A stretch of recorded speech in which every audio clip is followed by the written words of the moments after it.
In 1645, the first of what would be many coffee houses opened in Italy. In 1650, the first coffee house in England, the Grand Café, is alleged to have been opened in Oxford. The cafe exists to this day, though their specialty is now wine. Soon thereafter, more and more cafes began to open around England. They became a place to share ideas and news of the day. It was from here the term penny universities was coined. A penny was the price of admission, an affordable sum, which allowed the well-to-do to share ideas with those who were less fortunate. 2 years later, a Greek from Ragusa named Pascal Rosea opened the first coffee house in London, in Cornhill.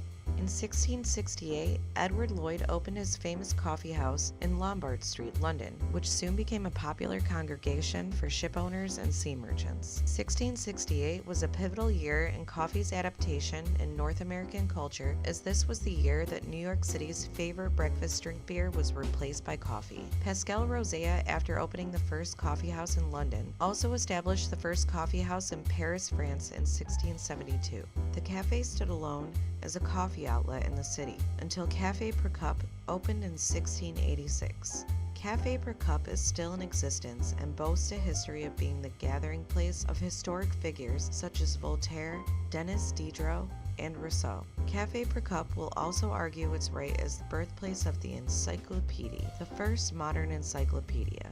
Europe's first Viennese cafe is commonly accepted as being opened by a Greek merchant named Ioannis Diodato in 1675. It was a coffee house in Vienna that established the process of filtering out the coffee grounds, adding sugar and milk. A Vienna coffee is one prepared with cream, this perhaps a throwback to Viennese influence.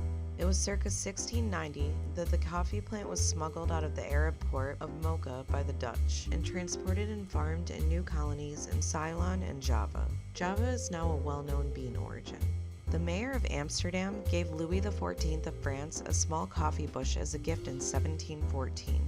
Louis XIV treasured the tree highly and had it tended to in his royal greenhouses. Years later, in 1723, a French captain, while visiting his station in Martinique, managed to convince the king's physician to source a cutting from the bush. His intention was to cultivate the coffee on the lush volcanic island of Martinique. This cutting may very well have seen up to 90% of the world's coffee originating from this plant, and it almost didn't make it to Martinique due to rough seas, attempted theft, and pirates. 50 years later, there were 19 million coffee trees, which were noted in an official survey. 1727 was a pivotal chapter in the proliferation of the coffee tree. It was in this year, in Guyana, at a time of border disputes between France and Holland, a Lieutenant Colonel Francisco de Melo Paleta manages to smuggle a plant from the French. During his time there arbitrating the dispute, the colonel became involved with the French governor's wife. At the time of their parting, the governor's wife presented to him a bouquet of flowers, which also contained coffee tree clippings and seeds. Lieutenant Colonel Francisco de Melo Paleta returned to Brazil, introducing on his arrival the coffee tree. Brazil would, unbeknownst to him at the time, become in years to come the largest producer of coffee in the world.